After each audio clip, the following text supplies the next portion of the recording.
Puji nama Tuhan.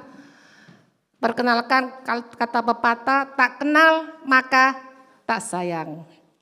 Perkenalkan, nama saya Foni. Nama Kusuma itu nama panggilan, nama marga atau nama family name daripada suami saya. Berarti saya dipanggil Pastor Foni Kusuma. Suami saya adalah Pastor Samuel Kusuma. Dia sering mengisi waktu zaman itu di Hyper. Hari ini beliau mengisi di Mekarwangi ya, betul ya? Mekarwangi. Jadi kita sama-sama pelayanan dan kita bersama-sama menjadi berkat. Di mana kita berada, kita harus selalu menjadi berkat bagi banyak orang. Dan saya mempunyai 3 anak, 1 perempuan, 2 laki-laki. Maksudnya pertama perempuan, yang kedua laki-laki, yang ketiga perempuan. Yang perempuan pasti cantiknya kayak mamanya, yang laki-laki pasti cantiknya, gantengnya kayak papanya, ya kan? Dan saya dikaruniai cucu. Wow. Saya karuniai cucu 3 mau 4. Yang terakhir kemarin waktu bulan 10 kemarin Pak Rupin Adi memberkati anak saya di Bali, dan anak saya sekarang sudah mengandung, jadi maunya 4 sekarang bentar lagi. Jadi Oma, jadi Nelly, atau Omut, Oma muda, atau Ocon, Oma cantik. Memuji diri sendiri. Saya percaya keluarga yang bahagia, keluarga yang bisa melayani Tuhan, yang menyenangkan hati Tuhan, sama-sama takut akan Tuhan. Kita semua rindu merasakan kebahagiaan di dalam Tuhan. Amin. Sebelum saya berkhotbah, saya tanya terlebih dahulu siapa yang bawa Alkitab di sini. Puji Tuhan, 1 aja. Dapat hadiah dari Tuhan, Oma. Seringkali orang sekarang sudah jarang bawa Alkitab ya, benar ya? Hampir enggak pernah. Dari sekian ratus orang, 1 yang bawa Alkitab. Ada Bu di rumah, tapi lupa di mana. Enggak apa-apa, ada yang bawa di HP pasti ada. Cuma saya minta untuk di flight mode. Kenapa? Karena kalau kita enggak di flight mode, notifikasi itu pasti jalan terus, ya enggak? Tiba-tiba Shopee, ting, tiba-tiba WA, ting, akhirnya mempengaruhi saudara menerima firman Tuhan. Di pesawat aja ada persyaratan, salah satunya apa? Matikan HP atau di flight mode, ya enggak? Lah ini kita ini bukan naik pesawat saja, ini betul-betul kita ini bukan pesawat ke Balikpapan Bandung, kita ini ke sorga. Jadi benar-benar kita harus mempersiapkan. Kalau HP saudara mempengaruhi jalannya ibadah, saudara kehilangan momen, kehilangan benih yang harusnya saudara terima, benih yang subur saudara terima tapi hilang. Sepakat enggak di flight mode? Enggak apa-apa kok, 1 jam ya ibadahnya, enggak akan kehilangan tender. 1 jam di flight mode enggak akan kehilangan berkat Tuhan. Justru sumber berkat itu adalah Tuhan Yesus sendiri. Amin. Jadi cuma ada 2 ya bawa Alkitab, enggak apa-apa. Karena Alkitab yang di Alkitab ini berbeda dengan Alkitab yang terjemahan baru. Ada beberapa yang berbeda istilah atau disesuaikan dengan keadaan sekarang. Sama sih isinya sama intinya, tapi bahasanya disesuaikan dengan keadaan yang sekarang. Sepanjang tahun ini di awal tahun ini gereja saudara mengambil tema revival. Apa sih revival?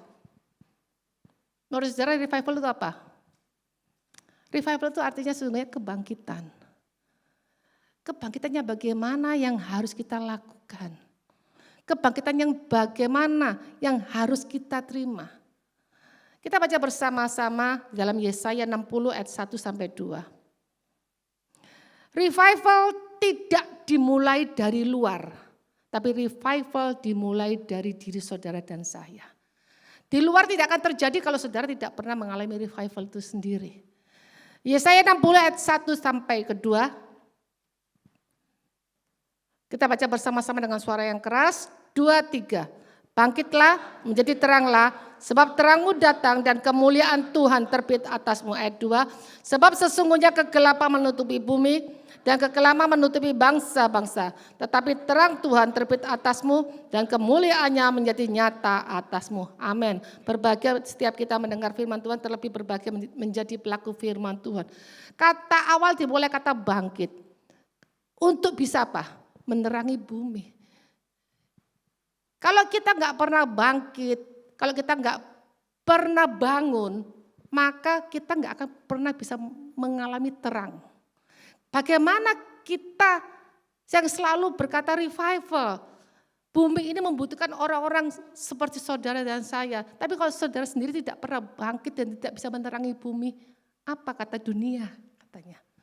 Justru supaya saudara dan saya bisa menerangi dunia dan saudara dan saya bisa membawa revival itu, setiap saudara harus bangkit. Amin. Katakan sebelahmu, harus bangkit. Bangkit dari apa? Dari masa lalu kita, dari keterpurukan kita, dari masa-masa yang membuat engkau terpuruk yang enggak karena engkau bangkit. Mungkin engkau trauma atau apapun, bangkit mulai hari ini. Ada satu kisah di dalam Yohanes 5 ayat 1 sampai 15. Yohanes 1 sampai 5 ayat 1 sampai 15. Kita nggak usah baca semua, tapi PR buat saudara semua baca dan merenungkan firman Tuhan ini di rumah. Tapi saya akan kupas beberapa ayat tentang cerita orang lumpuh yang berapa tahun? 38 tahun. Kalau sakit 38 tahun tuh lama pasti pendek? Lama 38 tahun dia mengalami sakit. Tapi kondisi orang ini, orang lumpuh ini yang tergantung dengan belas kasihan orang. Yang dia selalu gagal mendapatkan kesembuhan di kolam Bethesda. Kenapa? Karena setiap dia kolam itu bergerak atau bergoncang, orang lain terlebih dahulu turun. Sehingga orang itu tidak mendapatkan kesembuhan. Dan pertanyaan Yesus yang menantang, coba kita baca Yohanes 5 ayat yang ke-6. Yohanes 5 ayat yang ke-6 dikatakan, ketika Yesus melihat orang itu berbaring di situ dan karena ia tahu bahwa ia telah lama dalam keadaan itu, berkatalah ia kepadanya, maukah engkau sembuh? Yesus pertanyaan yang menantang buat orang yang lumpuh itu. Maukah engkau sembuh? Yesus tahu enggak sih kira-kira orang itu sedang tidak bisa berjalan? Tahu enggak? Tahu. Saya, kalau kita bersama yang pernah pergi ke Israel. Puji nama Tuhan. Nanti beriman pasti akan pergi. Loh, bukan orang yang punya uang saja loh yang bisa pergi ke sana. Waktu engkau rindu, Tuhan bisa memberkati. Saya juga pernah mengalami hal itu, tapi saya nggak saksikan karena waktu. Lain kali kalau diundang lagi saya datang, saya saksi. Tapi gini, letak daripada kolam Bethesda dan rumah ibu Maria atau nenek daripada Yesus itu nggak jauh. Yang pernah ke mana? Ke Israel tahu.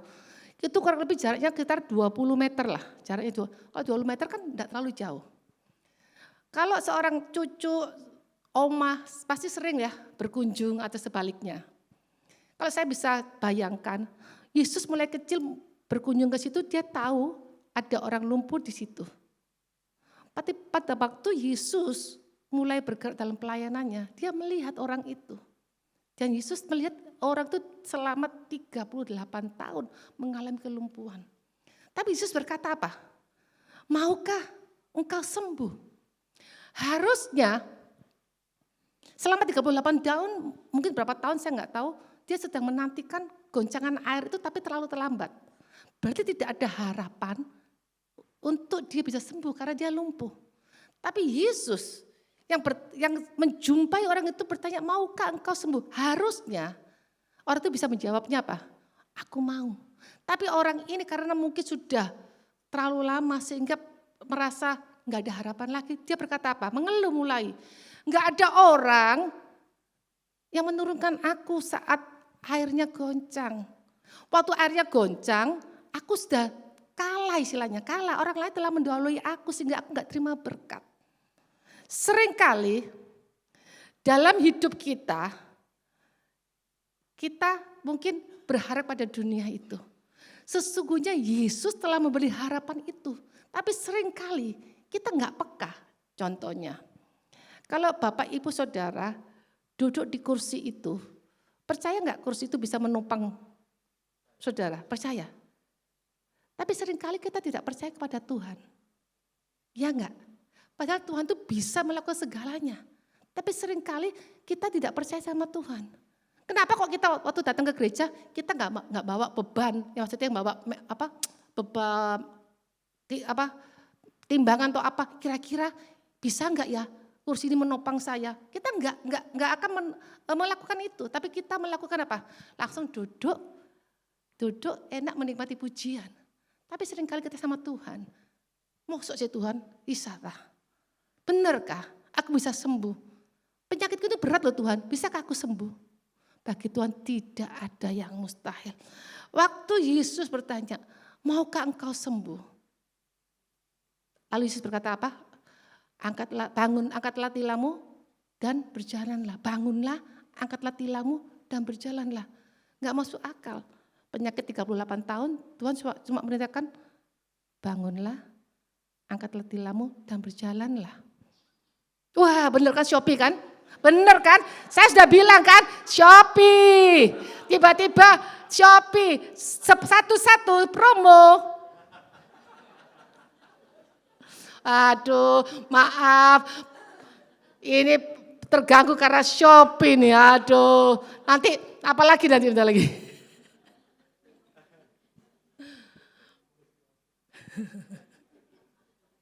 Jangan hilang karena Shopee.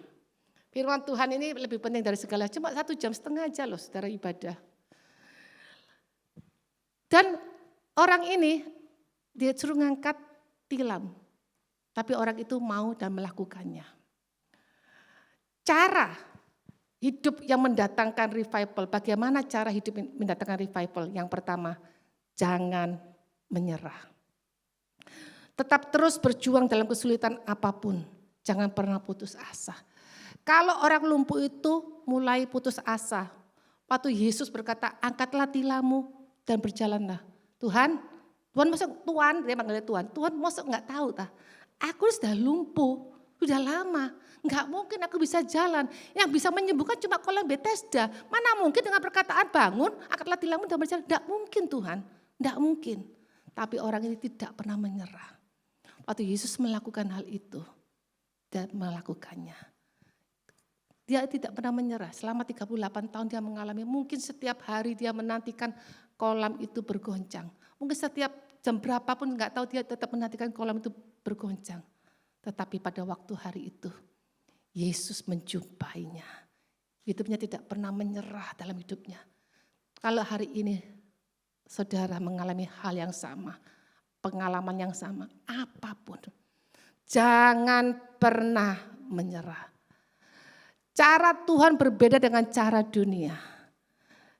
Orang lumpuh itu berharap masuk kolam sembuh. Tapi dengan perkataan Yesus saja dia bisa berjalan. Jangan pernah batasi kuasa Tuhan. Jangan pernah menyerah. Amin.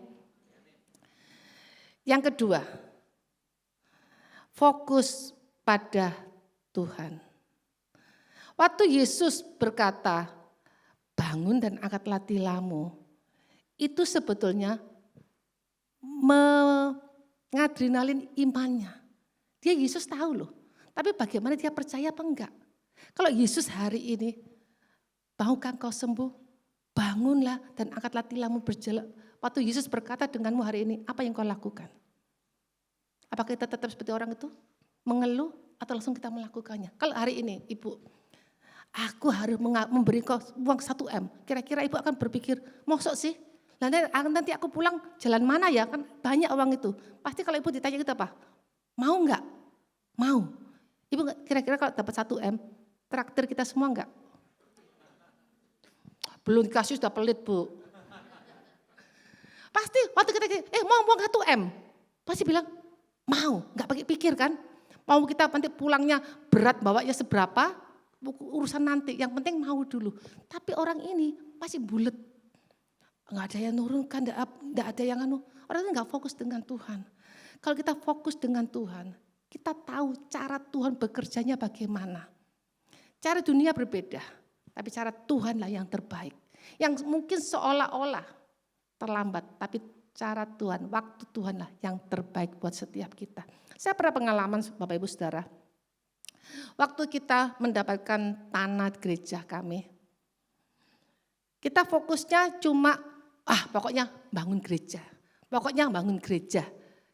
Waktu itu kita pindah-pindah tempat ke hotel, tempat manapun yang bisa disewa, kita sewa. Karena kita penyewa yang mungkin dalam sosial mungkin harga berbeda dengan umum. Jadi kalau misalnya hotel itu perlu, sewaktu-waktu kita juga bisa digusur. Atau apa bisa digusur semau-maunya. Satu kali kita fokusnya, kita pinginlah bangun gereja. Sebelum-sebelumnya kita sudah punya izin, tiba-tiba orang yang sama bisa menolak kembali, tanda tangan petisi, nggak jadi, nggak boleh dibangun gereja. Kalau saudara jadi saya posisi waktu itu kira-kira gimana? Nyesek ya. Ya Tuhan, apakah saya nggak boleh bangun gereja kah? Apa Tuhan mau datang sok rohani? Apa Tuhan mau nggak usah bangun gereja Tuhan? Kan seolah-olah kita menghibur diri. Tapi satu sisi Tuhan luputkan, berapa bulan Tuhan kasih lagi tanah, jemaat orang kasih hibah tanah. Maksudnya Tuhan tuh mungkin dulu nggak jadi, Tuhan mau berkati di hibah tanah. Semua proses hibah tanah semua dikasih ke notaris. Sampai kita sudah peletakan batu pertama, tapi izin batu itu belum keluar, kita sedang proses. Tiba-tiba, kita mengandalkan manusia. Ketua DPRD-nya waktu itu kita kenal, berharap manusia, pasti bisa keluar. Tiba-tiba apa yang terjadi? Izin yang kita peletakan batu pertama enggak keluar juga. Loh, apalagi ini? Sudah peletakan batu pertama, tanah sudah ada, masa Tuhan enggak ngizinkan?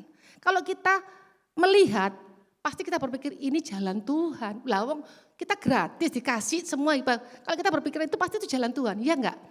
Bapak Ibu Saudara, saya kasih tahu. Jalan yang terbuka belum tentu jalannya Tuhan. Saya ulangi. Jalan yang terbuka belum tentu jalannya Tuhan. Tapi jalan Tuhan selalu yang terbaik. Amin. Terus akhirnya enggak boleh. Waduh, kan malu. Sudah peletakan batu pertama, izin enggak keluar. Enggak itu lagi Bapak Ibu Saudara. Apa yang terjadi? Tanah yang kita sudah hibah notaris, orangnya bilang begini. Loh, kapan aku ngasih tanah? Loh, alah. Kapan aku ngasih tanah? Aku enggak pernah kasih tanah kok. Aku dihipnotis lah. Loh, siapa yang hipnotis? Ya sudahlah, akhirnya minta kembali. Loh, satu belum selesai, ditambah lagi. Akhirnya kita bilang dengan Bapak Rohani kita, wes balik kembalikan. Wih, kok enak ya, kita sudah hibah kok Akhirnya kita turut dikembalikan. Tuhan, apakah Tuhan mau datang kah ini? Kok kita nggak boleh bangun gereja? Sudah berapa kali kita, sudah belasan kali kita diresolusi lagi. Ini sudah di depan mata loh. Izin sudah ada tapi tiba-tiba dibatalkan masyarakat yang sama. Tanah sudah ada, izin enggak keluar. Tuhan maunya apa? Kadang-kadang kita nyalakan, Tuhan maunya apa? Padahal itu bukan Tuhan maunya apa. Nantang Tuhan, Tuhan maunya apa? Tiba-tiba apa yang terjadi? Tuhan kasih tanah kami yang sekarang jadi gereja pusat kami. Di Jalan Kolonel Sarifudinus. Itu cukup jauh dari Balikpapan. Waktu itu ada hamba Tuhan dari Jakarta. Enggak kurang jauh kah tempatnya. Kita cuma dikasih ini aja, kita terima. Kita tetap bersyukur, kita bangun. Tapi sekali lagi, Tuhan tahu masa depan. Tuhan tahu ribuan tahun ke depan. Kita cuma hanya tahu sekitar sini, di balik pintu kita nggak ada yang tahu. Tapi Tuhan tahu, ternyata hari ini gereja kami justru pengembangan kota Balikpapan di situ. Dulu kami belinya 7.000, sekarang sudah berjut-jut. Nggak usah terkejut, bukan ngomong saudara. Ya kan, kalau kita ngotot, yang di kilo 13 tadi itu, yang 13 arah ke Samarinda, itu kalau kita ngotot, enggak bisa. Ini tanah sudah milik kita ngotot dengan Tuhan, mungkin bisa. Dengan cara berbagai macam cara manusia mungkin bisa. Tapi bukan kehendak Tuhan. Ternyata apa? Hari ini sampai detik ini sampai sekarang, yang tanah yang kita sudah peletakan batu pertama, tidak ada kehidupan. Enggak ada perkembangan kota sama sekali. Kalau pada waktu itu kita ngotot di sana, lah jemaatnya gimana? Tapi di sekarang justru di tengah kota. Saya bilang di tengah kota karena pengembangan di situ semua. Sekarang real estate di situ semua. Disitulah Tuhan tahu masa depan. Kalau kita fokusnya kepada Tuhan, kita bisa mengerti masa depan kita. Tapi kalau fokus kita cuma penyakit kita, ego kita, kebutuhan kita gak akan pernah bisa melihat Yesus. Ubah cara pikir kita. Orang ini pada waktu dia mengeluh, tapi dia melakukan, dia tahu. Dia hanya melakukannya. Asal apa? Kita cuma percaya kepada Tuhan. Amin. Yang ketiga, bagaimana kita mengalami revival? Yohanes 5 ayat 10 dan 11. Saya akan bacakan. Karena itu para pemuka Yahudi berkata kepada orang yang baru sembuh itu, hari ini hari Sabat dan engkau tidak boleh mengangkat tikarmu. Maaf, saya baca dengan terjemahan baru. Kalau yang di sini terjemahan lama, tilam, kalau di sini tikar, sama aja, cuma istilahnya disesuaikan dengan bahasa Indonesia yang sehari-hari. Tilam itu apa? Pikiran tilam itu tempat tidur. Adalah tikar, sama aja sebetulnya, cuma di bahasa disederhanakan, disesuaikan dengan bahasa kita. Ayat 11, dari Yohanes 5 ayat 11, tetapi ia menjawab, mereka orang yang telah menyembuhkan aku, dia yang mengatakan kepadaku, angkatlah tikarmu dan berjalanlah. Yang ketiga, bagaimana kita bisa menghadapi revival, mengalami revival, yaitu menyadari bahwa Allah masih bekerja. Tadi yang pertama apa masih ingat? Jangan menyerah. Yang kedua, fokus pada Yesus. Yang ketiga, menyadari Allah masih bekerja. Pada waktu hari itu Yesus menyembuhkan, hari Sabat. Sabat itu tidak boleh orang Yahudi melakukan sesuatu pekerjaan. Kalau kita orang Yahudi menyalakan lampu, itu tidak boleh. Masak enggak boleh. Makan boleh, masak enggak boleh. Harusnya puasa ya, harusnya ya. Mau puasa enggak boleh, kamu boleh makan. Kalau mereka mau makan, masak dulu sebelumnya, baru disimpan, baru makan. Pokoknya menyalakan lampu enggak boleh. Kalau yang pernah pergi Israel, biasanya orang Indonesia itu enggak mau ngantri, ya apa ya. Di situ ada namanya Sabat elevator. Kan orang Yahudi tidak boleh nyalakan lampu, pencet lift aja enggak boleh. Itu orang Yahudi, bisa bayangkan ya, zaman itu Yesus menyembuhkan, mencet loh, enggak boleh. Berarti kalau Yesus itu istilahnya melanggar kan, tapi Yesus bukan meniadakan hukum Yahudi, tapi menggenapi, menyempurnakan, amin. Yesus tidak pernah tertidur, tidak ada hari Sabat bagi Yesus, semuanya harinya Tuhan, amin. Kalau kita ke Israel, ada yang namanya Sabat elevator, artinya Sabatnya, elevatornya atau liftnya itu juga hari Sabat. Jadi kalau yang naik itu biasanya orang-orang Yahudi, karena orang Yahudi kan enggak boleh masak. Jadi dia enggak masak karena dia tidurnya di hotel-hotel supaya dia bisa makan di hotel itu. Lah, kita orang Indonesia itu enggak pernah mau ngantri. Lah, itu kok sepi. Kenapa kok kamu ngantri situ? Oh, kita bilang, kamu itu gini-gini. Situ loh. Masuklah kita. Tiba-tiba tidak bisa. Cepat tidak bisa. Ternyata setiap lift misalnya 20, buka. 1, 2. Pokoknya setiap lantai terbuka sendirinya, otomatis. Karena mereka enggak boleh mencet. Akhirnya, kita baru tahu. Lift pun punya Sabat. Berarti kita enggak, seringkali orang Indonesia itu nyelonong. Jadi kita terjebak. Nah, Yesus pada waktu itu hari Sabat menyembuhkan. Banyak orang yang menguji, kok kamu itu menyembuhkan itu hari Sabat. Tapi apa yang dikatakan? Orang yang berkata kepadaku, bangunlah dan angkatlah tilammu. Itulah yang menyembuhkan aku. Yesus mau berkata, semua hari itu hariku. Kita perlu Sabat dengan Tuhan fellowship. Tapi bukan berarti kita tidak melakukan pekerjaan secara nempel apa gak boleh. Nanti buka Alkitab pun gak boleh. Buka HP gak boleh. Benar-benar Sabat. Yesus bukan secara lahiriah yang Tuhan mau. Tapi secara rohani. Engkau harus Sabat bersama Tuhan. Ada fellowship bersama Tuhan. Amin. Tugas kita apa? Cuma menyerah, percaya pada Tuhan. Amin. Waktu keadaan, waktu kita melihat berjalan, pasti kalau saudara mengalami mungkin saudara akan ragu. Tapi dalam nama Tuhan Yesus ada kuasa. Tuhan tidak pernah tertidur. Kata Yesus, Gusti Yesus ora sare. Berarti apa? Apapun pergumulanmu, Tuhan tetap menyertai hidupmu. Tugas kita apa? Cuma kita harus percaya dan kita bisa memahami apa yang Tuhan katakan. Amin. Dalam Yohanes 5 ayat 14 dan 15, coba kita baca. Yohanes 5 ayat 14 dan 15 dikatakan, kemudian Yesus bertemu dengan dia dalam bait Allah. Lalu berkata kepadanya, ingat, engkau telah sembuh, dalam bahasa yang terbaru. Jangan berbuat dosa lagi, supaya jangan terjadi yang lebih buruk lagi padamu. Ayat selanjutnya, 15, orang itu keluar lalu menceritakan kepada para pemuka Yahudi bahwa Yesuslah yang telah menyembuhkan dia. Ini loh revival yang sesungguhnya. Waktu dia berjumpa dengan Yesus, dia bertobat. Yesus berkata, engkau telah sembuh dan jangan berbuat dosa lagi supaya jangan hal yang lebih buruk lagi terjadi atas hidupmu. Ini yang namanya revival. Saat orang bertemu Yesus, bertobat, menjadi saksi Kristus dan berdampak. Kalau soal kesembuhan itu bonus.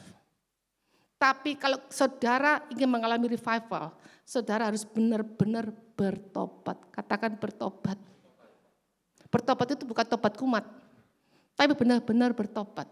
Saya nggak tahu masa lalu kamu apa, dosa yang tersimpan apa. Tapi untuk mengalami revival, kita semua jangan berbuat dosa.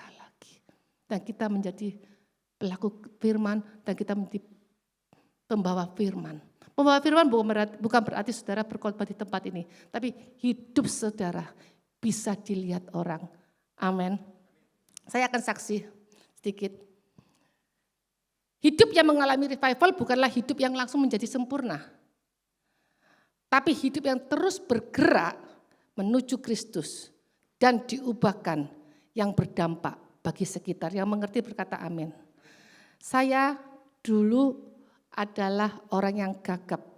Percaya enggak? Enggak percaya. Enggak ada orang yang percaya kalau saya gagap. Tapi teman-teman saya tahu saya gagap. Saya kalau bicara begini, nek mau pergi mana gitu Pak. Pasti panjang. Sampai teman saya itu pukul saya sering. Pak, supaya apa? Bisa ngomong. Saya waktu sekolah pun kepingin seperti orang lainnya. Kalau baca pelajaran sejarah biasanya kan baca bergilir, terus guru menjelaskan. Saya kepingin seperti teman-teman yang lain. Saya kalau baca ya begitu. Misalnya contohnya, sesudah itu gitu. Sampai teman-teman sekolah itu ketawa semua. Saking seperti itunya, waktu itu saya belum mengenal Tuhan. Ya kehidupan saya semakin lama semakin terpuruk. Semakin lama semakin terpuruk. Rasanya, aduh gimana gitu. Sampai akhirnya saya menemukan pasangan saya dan menikah. Pasangan saya, suami saya tahu kalau keadaan saya begitu. Tapi saya pernah tanya dengan suami saya. Sayang, kenapa kok kamu milih aku? Kan kamu tahu aku gagap. Kan kamu tahu aku ini seperti ini. Kok kamu milih aku? Jawabannya satu. Dengar bapak-bapak. Dengar bapak-bapak. Dia berkata gini, sayang ini belum diasah. Sayang ini sebenarnya mutiara, belum diasah aja. Kalau sekali diasah, cemerlang seperti berlian. Wah, dengar bapak-bapak, jangan bilang istrimu, ya memang kamu begitu, enggak usah. Oh jangan, makin terperosok dia. Suami saya selalu berkata yang positif dalam hidupnya. Selalu mendorong saya. Dia tahu loh kan, suami saya sudah mengkhotbah loh, tapi dia tahu keadaan saya, tapi dia tidak pernah kata-katakan seperti itu. Bahkan saya selalu didorong terus. Kalau saya bilang, ya memang kamu gagap, dia di rumah aja. Ya terus mungkin saya sekarang nggak bisa berdiri di depan saudara. Tapi saya berkata dengan Tuhan, Tuhan aku nggak mau seperti ini. Tapi aku nggak berani. Bukan gagap aja Bapak Ibu Saudara. Saya minder, penakut. Disuruh ngomong itu nggak berani di depan umum. Satu kali saya melahirkan anak, pas kebetulan anak saya pertama itu tanggal 23 Desember. Otomatis 25 Desember saya nggak bisa Natalan. Setelah dari Natalan selesai, suami saya jemput saya dari rumah sakit. Tahun berikutnya suami saya bilang begini, tahun lalu Ibu Gembala melahirkan anak saya yang pertama, sekarang Ibu Gembala akan mengucapkan sesuatu. Mic dikasih ke saya. Loh, dengan ribuan orang saya bilang apa? Apa? Jemaat semua ketawa gitu. Ibu Gembala nggak bisa. Selamat Natal. Selamat Natal. Itu aja. Tuhan Yesus berkati, bayangin Bapak Ibu Saudara. Suami saya sudah keliling di mana-mana, tapi saya nggak bisa ngomong. Suami saya nggak malu, tapi suami saya terus mendorong saya. Terus berkatakan kata-kata yang positif. Saya juga bilang, Tuhan aku nggak mau seperti ini, tapi kenapa aku nggak bisa melawan diri saya? Saya nggak mau Tuhan seperti ini. Sampai saya dicap di batuk saya, kalau orang sana kan hitam. Kalau saya waktu itu dicap apa? SOMBUNG. Apa? Sombong. Kenapa saya dicap sombong? Karena saya kan tadi saya bilang, saya nggak pernah berani bicara. Jadi kalau ketemu jemaat, mendingan saya diam, takut. Saya cuma gini aja. Tapi enggak ngomong, takut kalau ngomong shalom. Bu, tolong Bu, doakan saya. Itu takutan saya. Belum tentu terjadi. Tapi karena ketakutan, keminderan saya yang membuat saya iblis mengintimidasi saya. Kamu enggak bisa, kamu enggak mampu. Dosa maju. Sepertinya seperti itu. Singkat cerita, pokoknya kalau Pak Samuel itu ramah, istrinya sombong. Tuhan, saya bilang nangis, Tuhan, aku enggak mau loh Tuhan nangis sombong. Tuhan tahu aku enggak sombong, tapi aku enggak berani Tuhan, gimana caranya? Sampai kadang-kadang, Pak gimana sih caranya? Sampai saya ini loh mau pergi. Kalau Bapak Gembala pergi ke kemanten, kalau misalnya minggu, kita kan gembala selesaikan ibadah dulu baru pergi ke jemaatnya mengunjungi pengantin itu. Saya jalan di tengah-tengah orang. Itu saya enggak berani. Saudara bisa bayangkan sendiri betapa mindernya saya. Betapa menakutnya saya. Kalau mungkin dibilang secara psikologi, mungkin sakit jiwa tahap awal. Penakutnya seperti itu. Tapi begitu saya mau bergerak bersama Kristus, tidak ada yang mustahil bagi Tuhan. Amin. Kalau kita nggak mau bergerak, tetap seperti hidup yang lama. Ikut Tuhan harus bergerak maju menuju Kristus dan diubahkan. Kita harus mau diubahkan. Kalau kita nggak mau terus jadi orang-orang yang pecundang, jadi orang-orang yang seperti tidak ada pemulihan. Tetapi ikut Tuhan, ada satu pemulihan yang berdampak bagi orang lain. Amin. Akhirnya Tuhan sudah ubahkan saya, sehingga saya bisa seperti sekarang ini. Kadang-kadang dalam hidup kita, kalau kita flashback Tuhan, siapa sih aku ini? Tapi saat kita bertemu Tuhan, jangan hanya menjadi orang yang biasa, tapi jadilah orang yang luar biasa yang berdampak bagi banyak orang. Tidak ada kata terlambat, tidak ada kata terlambat. Setiap kita harus bergerak maju. Amin. Masa Ibu Gembala nggak bisa apa-apa, tapi saya sekarang bisa melakukan seperti yang Tuhan Yesus lakukan. Karena Yesus berkata apa? Kehendakku, makananku adalah melakukan kehendak Bapa di sorga. Pada waktu Yesus bertemu perempuan Samaria di sumur, dia tahu keadaan wanita itu. Tapi waktu wanita itu berkata apa? Semua kejadian dalam hidupnya, wanita itu bertobat dan menceritakan kepada orang lain. Apa? Aku bertemu dengan Mesias. Dia tahu loh segala kehidupanku, dia tahu, dia menceritakan semuanya. Tadi saudara baca sendiri dalam Yohanes itu, saudara baca sendiri dalam cerita daripada perempuan yang di Samaria itu. Lalu apa ayat kelanjutannya? Atau perempuan itu meninggalkan Yesus. Dia menceritakan kejadian itu, murid-muridnya menemui Yesus. Guru, ayo kita makan. Yesus berkata apa? Kehendakku hanya melakukan kehendak Bapa di surga. Terus dikatakan ayat selanjutnya, engkau berkata, 4 bulan lagi akan menuai. Tapi aku berkata kepadamu, hari ini juga, sekarang akan terjadi penuaian. Kalau saudara benar-benar hidupmu mengalami revival, bukan 4 bulan lagi saudara mengalami revival, sekarang juga. Saudara mau? Akhirnya begitu Yesus berkata dengan murid-muridnya, wanita itu datang. Membawa apa? Bukan dia sendiri, membawa banyak orang datang kepada Yesus. Ini loh revival Bapak Ibu Saudara. Hidupnya berdampak. Revival bukan hanya sekedar penuhnya gereja, tetapi benar-benar kita mengalami dan kita berdampak. Soal kesembuhan apa itu bonus. Tapi yang penting waktu kita diubahkan seperti Kristus, itu yang artinya revival. Jangan pernah menuntut orang lain mengalami revival. Jangan pernah menuntut istrimu mengalami revival kalau suami tidak pernah mengalami revival dalam hidupmu. Jangan pernah tuntut istrimu mengalami revival kalau suami tidak pernah mengalami revival dalam hidupmu. Kita harus bergerak bersama-sama di dalam Tuhan. Amin. Saudara mau mengalami revival di tahun ini? Percayalah, double great harvest terjadi atas hidup saudara semua. Yang percaya berikan tepuk tangan. Saudara, waktu saya mengatakan revival, saudara katakan harvest. Waktu saya mengatakan harvest, revival. Setuju? Kita bagi bersama-sama. Revival, harvest akan terjadi dalam hidup saudara semua. Dalam segala hal. Amin. Kita tunduk kepala bersama-sama.